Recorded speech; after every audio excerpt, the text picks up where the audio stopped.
I'll start again. Good evening, everybody. Thank you for joining us. My name is Cody Fetchelcotter. I'm the interim superintendent and business manager for our school district. I welcome you all to our community open house regarding the survey that has been in mailboxes now for approximately a week. The goal of this presentation is to give as much information to our community as we possibly can about the work that has happened behind the scenes over the last few months, and all of the information regarding why we're asking questions, what it means, and hopefully what we will do with the information. I do want to dispel a rumor. There has been no decision about referendum at this point in time. This is strictly about surveying our community at this point in the game. So thank you very much for being with us here. It's also being recorded and live streamed, so it will go on our website as well as a chance to push out more information that people couldn't make this meeting tonight. So I got a couple of folks with me. I'm going to let them introduce themselves. Part of the team that I've been working with. So. Hi, everybody. So I'm Becca Coleman. I work for Myron Construction, and should there be a project down the line, we would be your construction manager. Hello, everyone. My name is Kevin Mullen. I'm with Baird, and I've been working with the district to help analyze the potential tax impact of any project, and also discuss your budget and some of the factors that go into that. Thanks.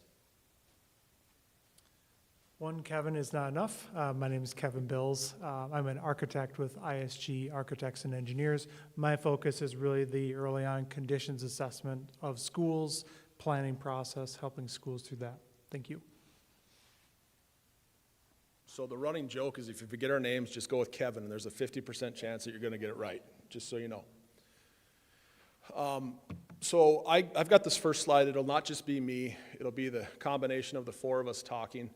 But this slide is about kind of where we have been as a district and a little bit of a history lesson. So back in 2008, our community made a large investment into our district, which we're thankful for. And it largely resulted in the construction of the high school, or the building that we're in today. But it wasn't just the only project. There were additions and renovations to the middle school. The middle school got 3 new classrooms, a new HVAC upgrade, and a whole bunch of other things. Obviously, I wasn't in the district at this time, but along with that, renovations to Iron River Elementary School were done. Construction of the bus garage that exists on the west side of NES. Those of you who are familiar with our building was part of that project. We had, at that point in time, had to abandon sewer ponds that we had within the district, so part of that project was creating a force-line sewer main from our 3 buildings over here to Poplar. And then also various updates and renovations at NES are part of that as well too. So long history. There was a major investment from our community in our buildings, across our buildings, the 4 schools that we currently have back in 2008. The majority of it went into this building that we sit in today. So additional projects that have occurred would be capital in nature in terms of what we've done. Again, these aren't necessarily things that I have done in my time here, but I was part of the district in a different role when these did occur. So those of you who are familiar with NES, we did a stage conversion project. The stage in NES was not used heavily. So we actually, during COVID times, we looked to get as much space under our roof as possible and use it for classroom purposes. So there were 2 classrooms put in there. The stage was pulled out. Those are mostly paid for by ESSER dollars. Those are the COVID relief dollars that happened during the COVID pandemic. Currently, it's a 4K classroom, and our Tiger's Den, our before and after school daycare program, are housed there. There was also a locker room renovation back in 2016. NES was a very full building. We were running out of space, so NES had locker rooms. At one point in time, many years ago, our C teams played at NES for competitions, basketball-wise, so there was a locker room complex. Once that has changed, we have 2 places for teams to play here, so we turned that into a classroom. It was initially used as a 4K classroom. It's had a couple of different roles throughout the years, physical therapy, occupational therapy space, but that was another rather large project to help increase the footprint of NES. There was some driveway work back in 2016. Those of you who've been on the middle school driveway know that the north side is a lot better than the south side. That was done. Back in 2014, through an energy efficiency exemption, NES had a $4.5 million HVAC, basically replacement. The whole entire building was, a whole new HVAC system was put in as a major capital project. Most recently, this is a project that I did not start but took across the finish line. This building that we sit in went through a major HVAC building control system upgrade. So a lot of, not the hardware itself, but a lot of the controls and the software that runs our buildings to help it make it energy efficient, shut things down when we want to shut them off, turn them on when we need them. That was done in 2022. We also inherited a boiler issue as part of that project. So that same year, we replaced both boilers in this building. That was funded mostly out of our Fund 41 account. The boiler replacement was funded out of Fund 41 account. And then the building controls was a combination of ESSER dollars and Fund 41 funding. And then the last thing, most recently, those of you are aware, we did have to replace the turf in the athletic complex. That was done last year, so this is year 2. Happy to report that the majority of that was done through private donations and corporate sponsorship to try to offset the cost to the district for that. So those are a little bit of a history lesson on some of the big pieces. To summarize, major investment in 2008 to all of our buildings, and some additional projects along the way. I think this is you, Kevin. Thank you. So I'm going to do an overview on the assessment portion of the study work that Cody briefly mentioned. So things that we look at, we kind of work from the outside in, each of the campuses specifically, or each of the schools. So individually looking at them from accessibility to pavement conditions. You see some examples here. So Cody talked about some of the work that was completed, for example, middle school, part of the paving work, but not all of it has been done. So there's still parking lots that remain to be updated, playground surfaces, accessibility improvements, some drainage things that could be improved as well. Then we look at the outside of the building. So looking at exterior walls, windows, doors, conditions of those. And primarily, no surprise, Cody kind of walked through all the improvements that were done in 2008. Most of what you're going to see here is the things that weren't addressed, right? So the buildings that weren't updated during that, the 2008 work, it's mostly those remaining items that were from maybe the 90s or older that just haven't been addressed at this point. So some roofing work, a lot of roof work has been done, but not all of it. Some need for some specific window replacements. Exterior doors, they are climate, they rust out. That's just the nature of the doors. So that's obviously a concern of just egress, but also security as those door frames, the bottom of them rust out as well. Interior, so inside the buildings, we look at those things as well. How well the space is functioning, but then also are there accessibility items, gym floors, conditions. A lot of times we run into issues where we can only do refresh those so many times. And then also door hardware. So you see some examples here. In general, there's some spaces that are dated, but overall, a lot of it's functioning fairly well. They could use some updates and some refresh, but the biggest category that we see is the areas of HVAC systems that haven't been addressed yet. So you'll see some examples here of some equipment at various buildings that hasn't been addressed or updated yet. HVAC controls, so Cody talked about this building was addressed. It's expensive, so updating that in remaining buildings, that's a really important opportunity because the older systems are pneumatic, so it's just running off air pressure to control those. And for example, with the updates to this building, now you can digitally control that, so those rooms are adjusting based on scheduling of the spaces as well. So significant improvement in energy efficiency. Electrical and technology, I'll touch on some of these, but the biggest things are we go through and look at, especially some of the older buildings, some of the electrical panels and things like that that are original. if you ever break something in some of these they're very old, it's very challenging to find parts for them now. So that's something that there's not perfect, there's industry standards on timelines on some of this stuff, but the problem is when it breaks, right? And then you're without a panel. So these are tricky ones to say it's going to last you 1 year or 12 years. But we do have some ideas on, all right, these ones are really old and challenging to get parts for. These would be a higher priority as far as what do you consider replacing. Also, fire alarm systems, as those systems age out, updating those, and then door access control. So thinking about the exterior of our building, access control through secure entrances and things like that. So I'll pause there. Cody?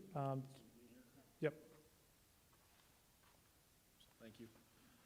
So the work that, well, Kevin and Becca's team did, I probably should have started with this, my apologies. This started back in April of 2025. Engineers, architects, experts walked through all of our buildings for a few different days to kind of just take stock as to where we sit. Now, why do we do this, or why did we do this? I think it was important to get a good idea as to where our building infrastructure sits, because we know that nothing lasts forever, even though we'd like it to do that. So we had a list of over 380 items, if I remember correctly. The total cost, now that's not necessarily immediate needs. That's over the course of a 10-year maintenance cycle. But of those 381 items, there was over $40 million worth of potential costs that are associated with that. So we knew as an administrative team working with Myron Construction and ISG that that wasn't realistic for us. So this list is what's kind of the priority areas based on the information that we see, and it's not just one person making that. It's a group of people, experts in the field, trying to prioritize that list for our community. So Northwestern High School is the newest building of them all, but I always joke that this building isn't brand new anymore. It's going on 20 years old. So a lot of the things that we have here, I think it's important to note, is not due to proper maintenance. It's not due to, not doing what we're supposed to be doing. It's just reaching the end of life for functioning what we can do. So I have not been here since the birth of this building, but I can tell you that, custodial staff, buildings and ground staff, we do try to make sure we take care of the buildings that our community owns ultimately. And we're here to teach students, but we got to do it in a place and space that works to do that, for sure. So some of the things at the high school, if you've been through the shop tech ed area, that was part of the original building that was basically gutted and replaced. The floor definitely needs some addressing. There's a lot of tuck pointing exterior work. These are all precast panels. I'm getting a little bit into the weeds here, but helps with essentially 20 plus years of wear and tear from our son. Those all need to be replaced. Plumbing and HVAC systems are needed. A lot of pumps and chillers this building isn't fully air conditioned, but spots are. Things like our libraries, our server rooms, main offices are the people that work year round. Those units are getting towards the end of life. The track is due for a resurface. It's original 2008. That is listed on here, but it's not one of those things that last forever. It needs to be refreshed. And all of these is a common theme, is to update security systems and camera systems. It's part of the world we live in now in education, of trying to make sure that we're doing everything we can to keep our buildings safe, keep our students safe. So commonality there. Middle school, biggest project, if you guys are aware of it, is the driveway and the parking lots, sidewalks. It is not as simple as just replacing concrete and blacktop. We live in clay country. Water needs to drain, and that's why it looks the way it looks, is it doesn't have the proper drainage. And of course, during the wintertime, Mother Nature freezes and heaves stuff, so there's more work than just laying down improvement. That's the next bullet point, of improving drainage systems. A lot of the finishes are original to that building from the 70s.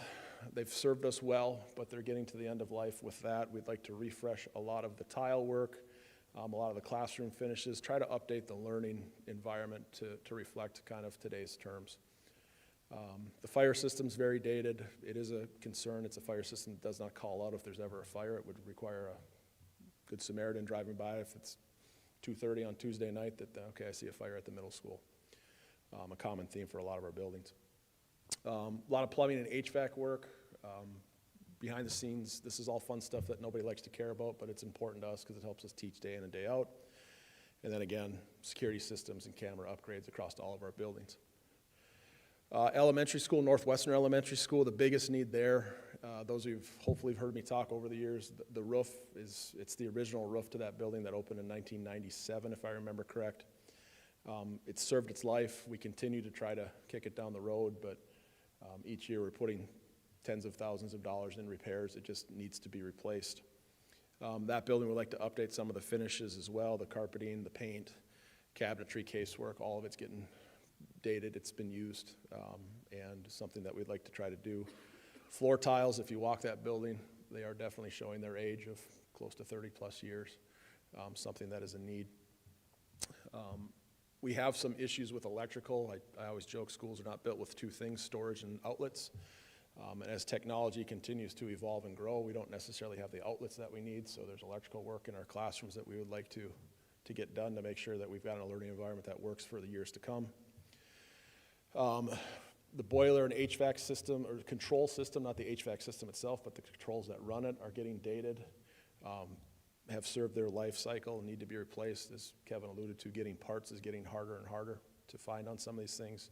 And again, the common theme of security and camera system upgrades.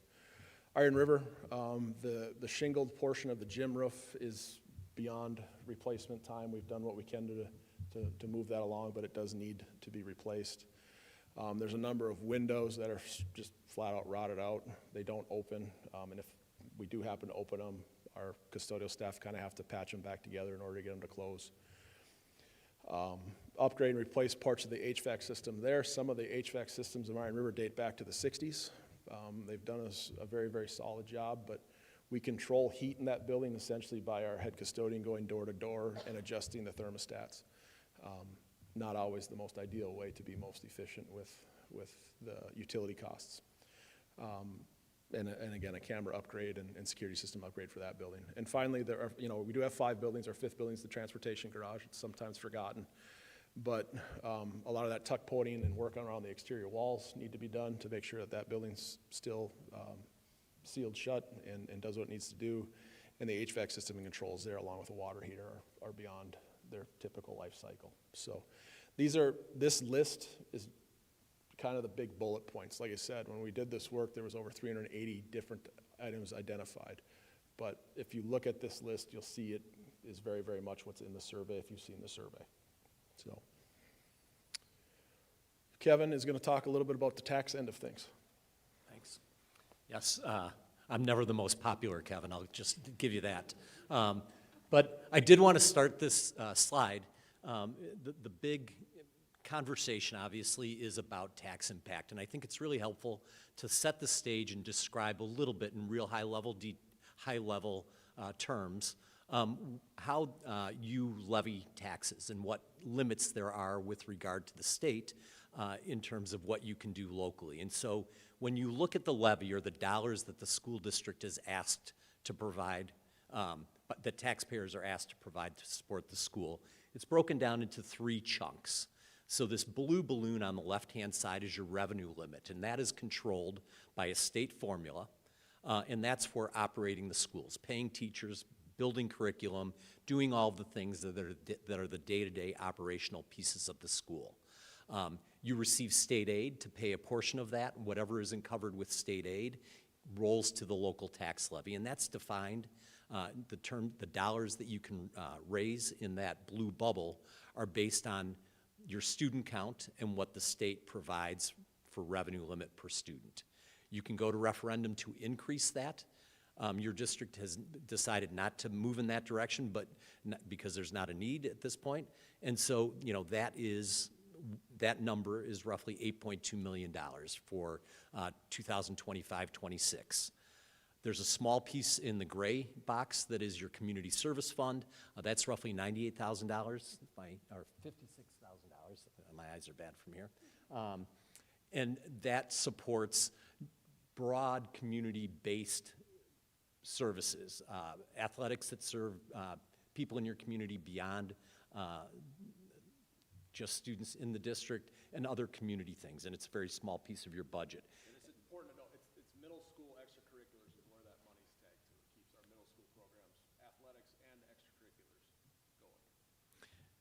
And then there's this red bubble on the right-hand side, which is referendum-approved debt. So back in 2008, when the project that Cody was referencing earlier, for some of the large upgrades in this community were done, the school community approved a referendum, and they approved payments on a borrowing to fund those improvements. Those payments are paid for in this red balloon, and so it's considered like your mortgage payment on that 2008 borrowing.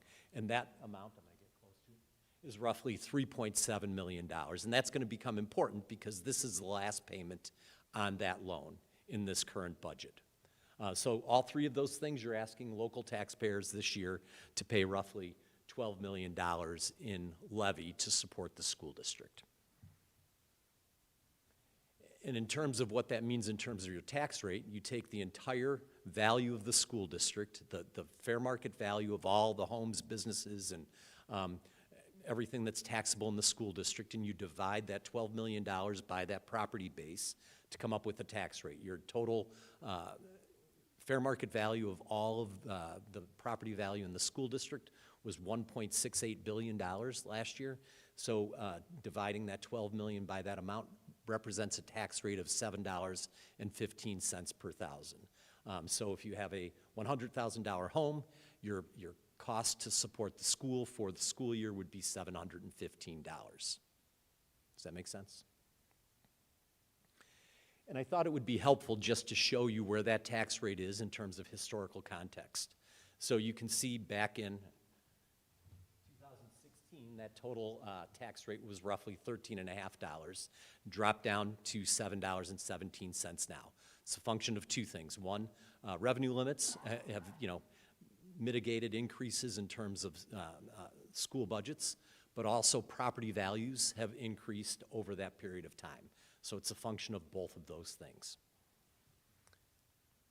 Also thought it would be helpful to look at area school districts just to get a sense as to where you rank relative to some of your peers. And I know this is really difficult to see from here, but that 717 is in the light blue column, and you can see it's roughly in the middle of your peers. So on the left-hand side would be Bayfield, and on the right-hand side, I'm guessing is Drummond or Northwood. Is it Northwood? And the average of all K-12 school districts throughout the state for the year 2025-26 is $7.09 compared to your $7.15 tax rate. And that's what that line across the bars represents. So hopefully that's helpful to give you some context in terms of your budget relative to some of your peers.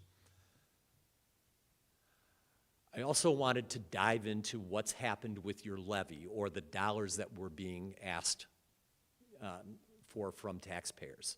And so I put together a bar chart that goes back to that 2016 year, and you can see that the dollars have been going down into the year 2021 and then have increased heading into this year. If you look at that blue line, that is, or the blue bars, that is the blue bubble that we talked about earlier. That's the revenue limit piece that is for operations that's defined by the state revenue limit. This year was a little bit unique. School districts have been allowed to increase their revenue limit by $325 per student, but it's also the first time that the legislature had not put more dollars into the pool of equalization aid. So revenues went up a little bit, and there's been no additional revenue put into the aid formula. So there isn't enough, more money coming in to offset that. It's also coupled with another dynamic that I think is super important. There are several large districts, Racine, Milwaukee, and Green Bay, to name a few, that are heavy users of the aid pool. That aid pool is fixed, and they're taking more dollars out than they did last year, so that leaves less dollars for other school districts. Not trying to, point blame or anything, it's just a function of why there has been less aid for other school districts, relatively speaking. So less dollars, less districts. But what's important is if you look at that red piece, that is the debt service piece. You'll notice if you were to look at that, that stays relatively constant over that entire period of time. And as I mentioned, this is the last year that you have that payment. So if you look into the next year, all that's left is the blue piece. There's no red piece for a debt service payment next year. The reason that I really want to point this out is that in the survey, we said that we feel confident that we can layer in this new project without increasing the tax levy.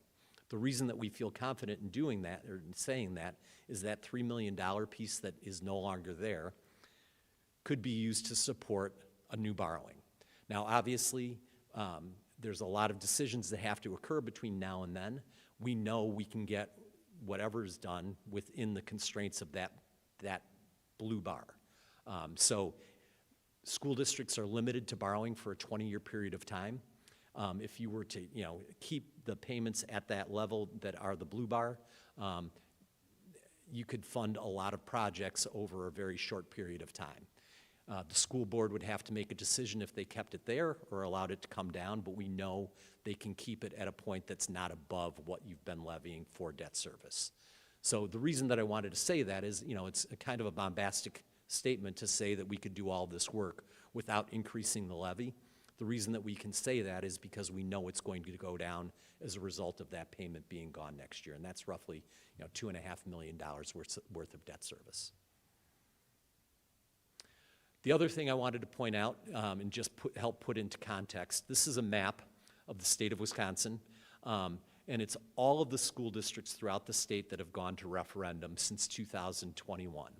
So if you look at that list and you look at all the colored school districts, there are roughly 332 districts out of the 420 in the state that have gone to referendum since that period of time, either for operations or for debt service. So that's roughly 80% of the schools. Of those districts, there were roughly 200 of them I take that back, 380 of them that went to referendum for capital projects. And of those, 70% of those projects were successful in the state. So I think it just puts into context, what that need looks like throughout the state and the fact that school districts like yours are in similar situations. This is the prescribed process in order to address your needs. The state says if you have this need, you need to go to referendum and ask your constituency for permission. And many throughout the state have had to do that. More importantly, if you look at some of the local school districts since 2020, you can see some of your neighbors have gone to referenda, either for debt, and that would be the ID school districts, or for operational purposes. And here, non-recurring referenda is what most school districts in the area have gone to consider. And you can see many, the vast majority have been successful in that period of time, and there have been some that have not been successful. But again, I think it helps put into context that there's a lot of need, even in your area, and that people have had to walk in your shoes to address that.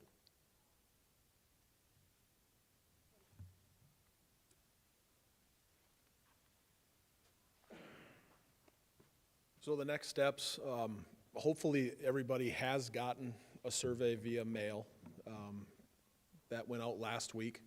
There's an option to do the paper copy if that's what you prefer, and then there's a prepaid envelope that goes. I probably should back up a little bit. School Perceptions is a third-party vendor that we've contracted with to do this survey. So these results are confidential. We do not get the survey results back that says that person A told us this or person B told us that. It's macro data. But we give people a few different ways to do it via the paper pencil version, and or on that front page is a website and then a 16-digit code that you can punch in as your survey code. So depending on what you feel most comfortable with, you can choose. Also, if you need another survey, I'd like to fill one out for me, but my significant other would like to fill one out for them, you can contact our office. Direct line is 715-363-0155, I believe is the direct line. I'm looking at my team here because I'm pretty sure that's right. That we can work to get you an additional survey if you wish. My take-home message as I started this presentation is this: we have not made any decisions. We need community input. I know from the business manager chair, we are doing everything we can not to get to this point, but we are having a rough time making the budget balance with a whole bunch of needs that are coming down the pipe. Like I said, our community made a large investment in 2008, and we are certainly happy for that, and very appreciative. It's given us beautiful buildings that have served a lot of students. This is really about reinvesting in those buildings to make sure they serve us for years to come. You know, we functionally have roughly a $21 million a year annual budget. About 80% of that is built into people, which it should be. We are in the people business when it comes to schools. It's about putting people in front of kids. We couldn't necessarily cut our way out of this very easily if we're looking at roughly $18 million worth of needs in the next year to 6 years is what this plan really looks at. So we want our community input to help see where people are at, to help steer some of the decisions that we have to make as a school board moving forward. And the whole goal of this is to make sure people know where the survey is, where they can go if they need more information. We do have a website as well. It's tagged to the survey. We will continue to add information to that. This presentation is being recorded. It'll get put on there as well. And as more questions come in, we'll look to add to that website. So I think at this point in time, we're available for questions if people have them.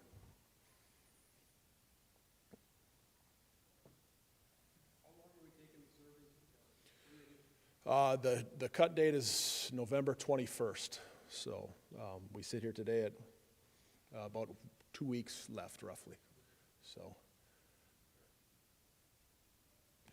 I should probably talk about results. So we will have the results, school perceptions. We'll make a presentation to our board on the results of the survey at the December 8th board meeting.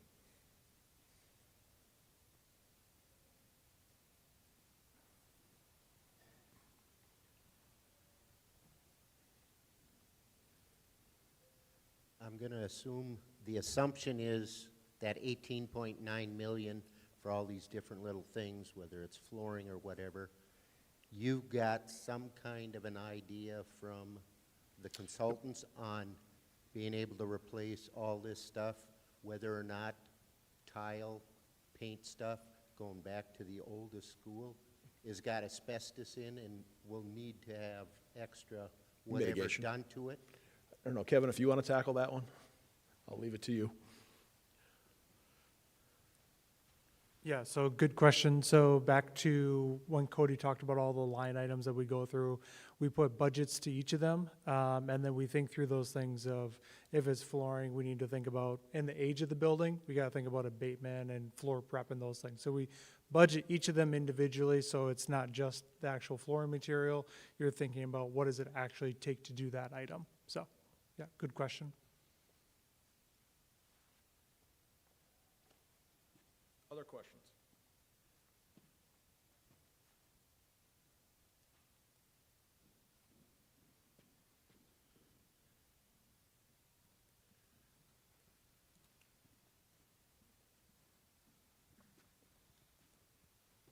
How much of this work is getting done? Like, are we planning like, hey, the next 3 summers, we're gonna do this, or how much does this impact like students in the building doing all these different things? That, I don't know, Kevin, if you want to talk through that. I will say the short answer is we haven't had a lot of conversation around what's the phase of construction, so.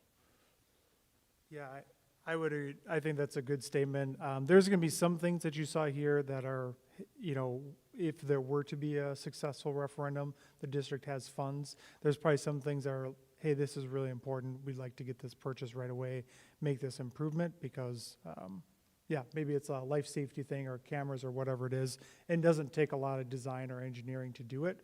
So I think we kind of look at through that lens of what are things that just, all right, we have the dollars, let's purchase it, and what are other things that need design, engineer, public bidding, all that stuff. So it's probably, realistically though, I would just, I'm thinking of a couple of recent examples. You know, it's 2 to 3 years after a referendum that you're working through that entire process though. During the summertime, or like, is my kid's classroom getting the carpet ripped out and she's moved to a different room? Good question. Nearly all of this would happen over the summers. Yep. So primarily all that work is happening over summers or non-student areas. Yeah, thanks. the students may like if we take a few days off, but we will continue to do that, yes. School will continue to happen as scheduled.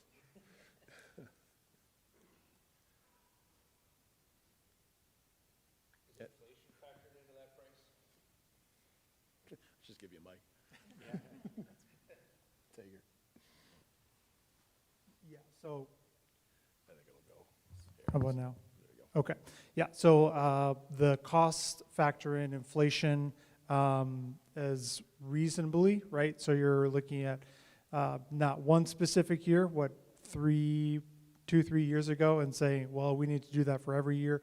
You're more of looking at what do we see as the average, what are we seeing as the market? So back on the Myron construction team are continuing to monitor that, but it is factored into the costs, so.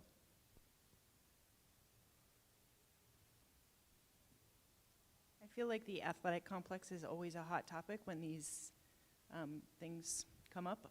So do you know what percentage of those numbers would be needed for the track? Oh, man, I think the track resurface is, I'll get you this number, I want to be right with it, but I wanted to say it's around $200,000. It's not, it's a small chunk of the total project. Because it's a resurface, it's not a complete tear down, renovate. It's, as I understand it, and I don't know if Kevin or one of you guys can jump in, feel free, that we can basically put a new surface on top of what's there, and that should hopefully last us for another 20-plus years. So it's a small chunk of the project in price. I know anything athletic typically can have a lightning rod. We put it on there because it is something that does not last forever. And I don't want to have our community come back and say, well, you never told us about that. How did you get that done?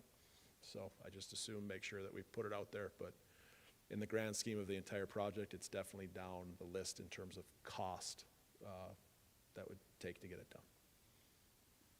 And I would assume that the repairs needed is significantly more than the photoed. Yeah, if you look at the, I mean, you're free to walk the track. It's, you know, it definitely is need for a new paint surface. The lines have faded, of course, a lot over the years.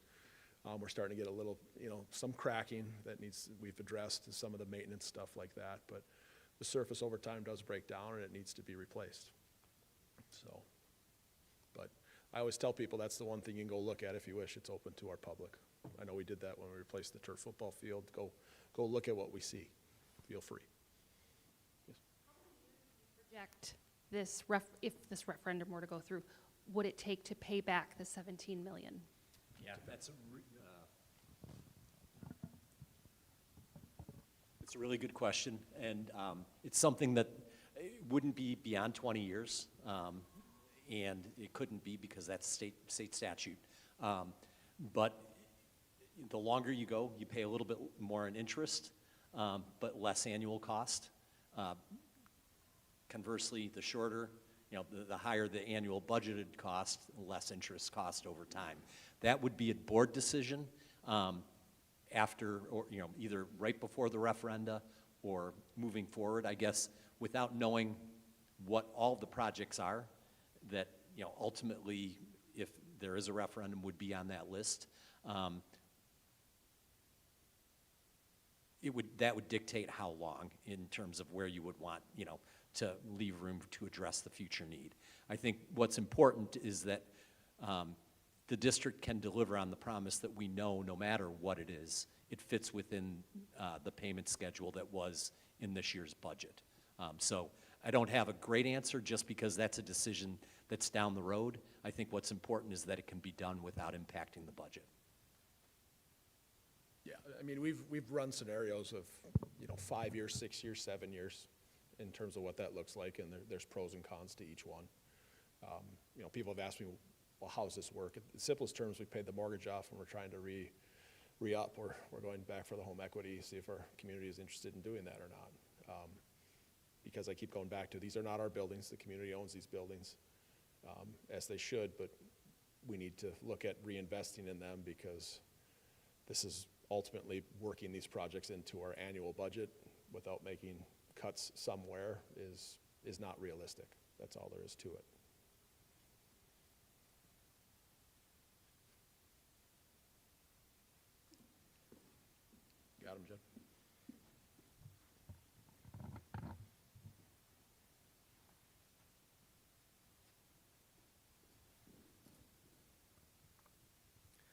So is this last payment that happens for the building stuff from '08 the absolute and only debt payment that's going on? There anything from the 17-18 referendum stuff going on, or has that all been paid off, period, too? Yeah, so I'll answer the 17-18. There was no referendum. I wasn't, again, in this role, but the district did go to referendum, and it failed in 2017, so that didn't occur. We do have other debts, like I talked about. We're still, the HVAC system upgrade at NES is part of that. WRS refunding. We've had to borrow for a couple of buses, small dollar amounts, relative to the millions of dollars. So the 3.7, if I look at debt payments in total, it's roughly $4 million-ish, 4.1 million. 3.7 of that would come off of that. So we'd still have some small, what we call debt payment, Fund 38, Fund 39 debt. Does that answer your question? Hopefully it does. So it's not that we're not completely debt-free after that falls off. And I assume if a referendum passes, this money can specifically only be paid out of such and such Yep. funding account, you know?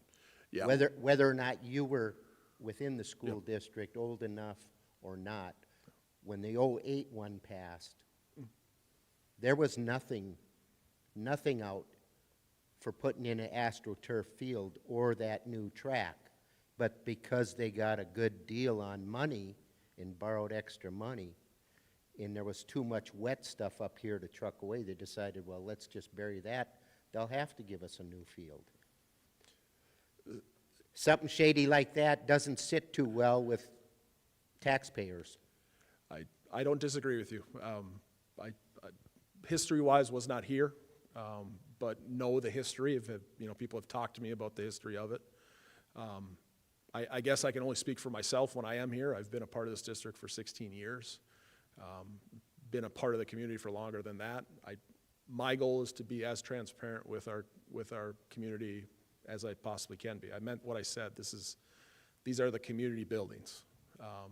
I get the opportunity to work in them every day, which I'm grateful for, but we don't exist unless our community supports us, as simple as that. And I do think we do very, very important things for roughly 1,250 students that walk through our door each day. So the referendum, and Kevin might be able to talk to this, if we were to go, again, there are some rules that what we can put that towards. We can't say, well, we're gonna do this, and all of a sudden we put up I don't know, softball, baseball complex, and kind of move it that way. When the resolution is written to go to referendum, the language is very specific in terms of what the projects are, and you're limited based on the language in the referendum, in the ask for the community. So it will detail what the project is for.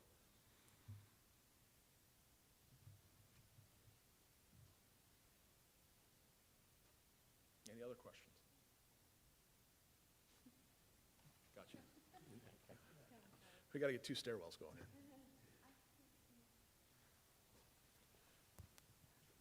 So talking about the building security and switching to like a key fob system, I guess why is that more secure than the keys that we use? Or would looking at adding something like metal detectors help keep our buildings safer than switching to employees using a key fob instead of a key?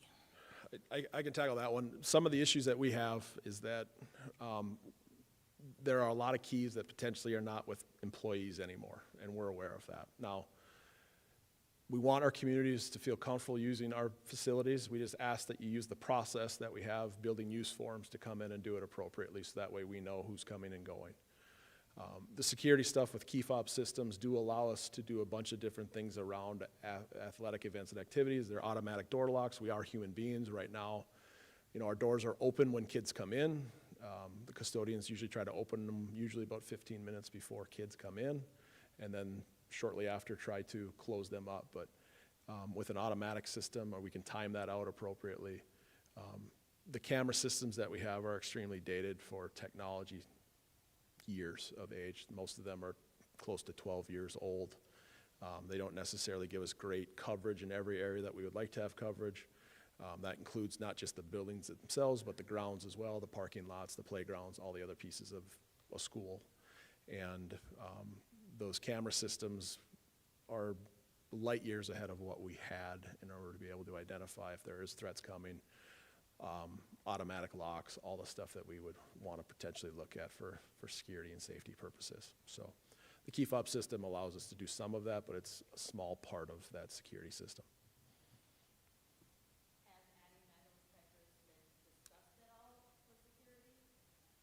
Not yet, no.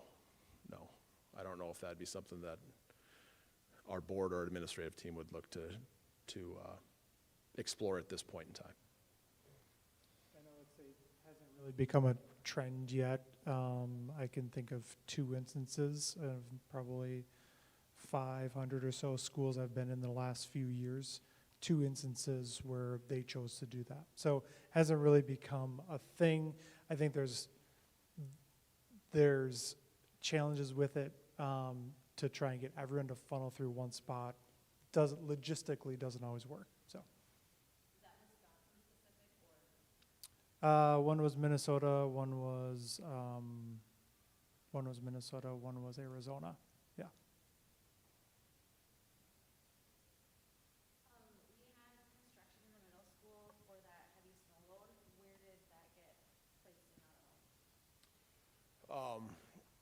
That was, yeah, my first year doing this job, 2000, I think 22, 23, something like that. So we did that was an insurance claim is what that was. So it was a small, four trusses had structural failure. So it was a small chunk of the roof, but an insurance claim was made on that.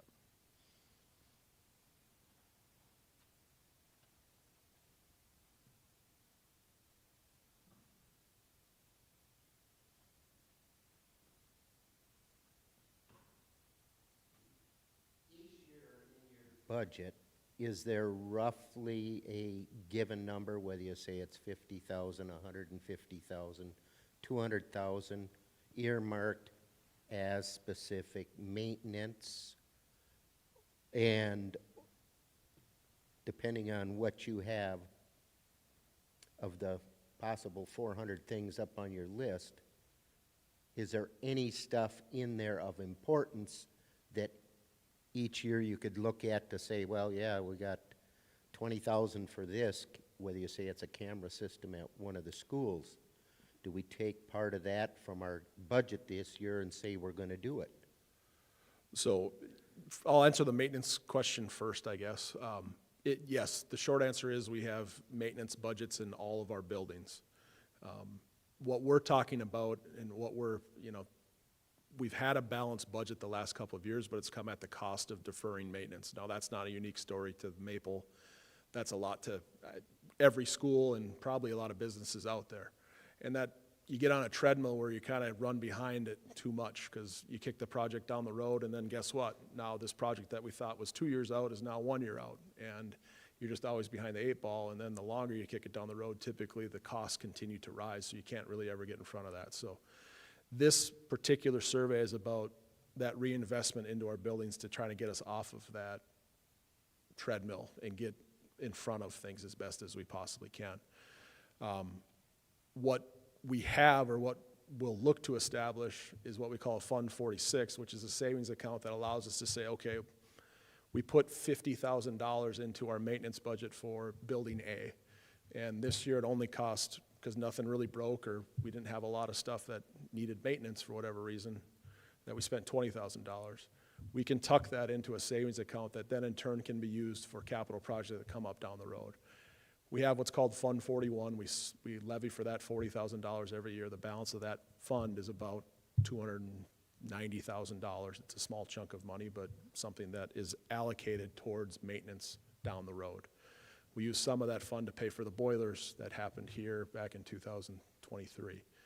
So we would look to take that money and put it into a savings account so that way we're not on the treadmill of, okay, we just bought ourselves another 5 years, and guess what?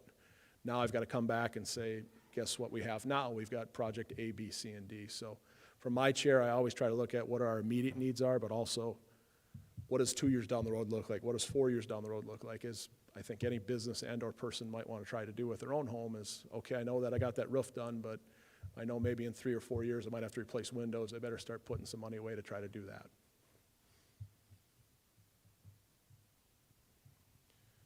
Can you speak to how much the school budget over, let's say, the last 15 years or 20 years has gone up compared to inflation? Do you want me to take this one, Kevin, or you want to take this one? I might let Kevin take this one. He might have a little bit wider. Yeah, so I can't speak specifically to your budget, but I can talk to, school districts throughout the state. And so that revenue limit that we talked about earlier with regard to this, the operational piece, which is the vast majority of your budget, that is allowed to grow based on what the revenue formula allows you to, grow it at. So up until, I think it was roughly 2016, that rate of growth was tied to inflation. After 2016, it broke from being tied to inflation, and it was just based on the decision of the legislature in the biennial budgets. And since that time, it's lagged behind inflation. So school budgets have not grown with the rate of inflation since that period of time.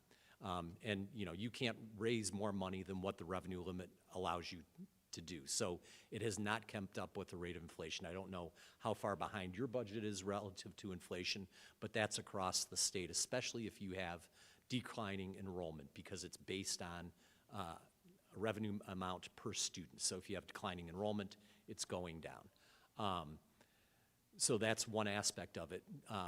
Cody had mentioned earlier that, the operational budget is something that, has felt pressure as a result of that situation. So certainly expenditures in the school district have gone up with inflation. And if your ability to raise revenue has not gone up with inflation, you're faced with the reality of cutting your budget in other areas to maintain programming and academic excellence, or academic delivery at whatever, the place you want it. And so often school districts, they've reduced what they can in terms of capital outlay because it doesn't impact the schoolroom, knowing that they have the avenue at some point to go to referendum to ask for capital projects. So probably a longer answer than you wanted, but that's the reality. It is safe to say a dollar does not go as far as it used to for everybody. That's for sure.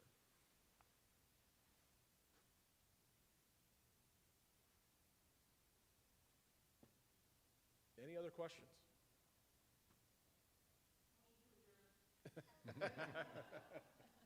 You can adjourn whenever you want if you wish. So nobody's required to stay, but we'll stay as long as I guess you guys need. But otherwise, if there's no other questions, feel free to head home.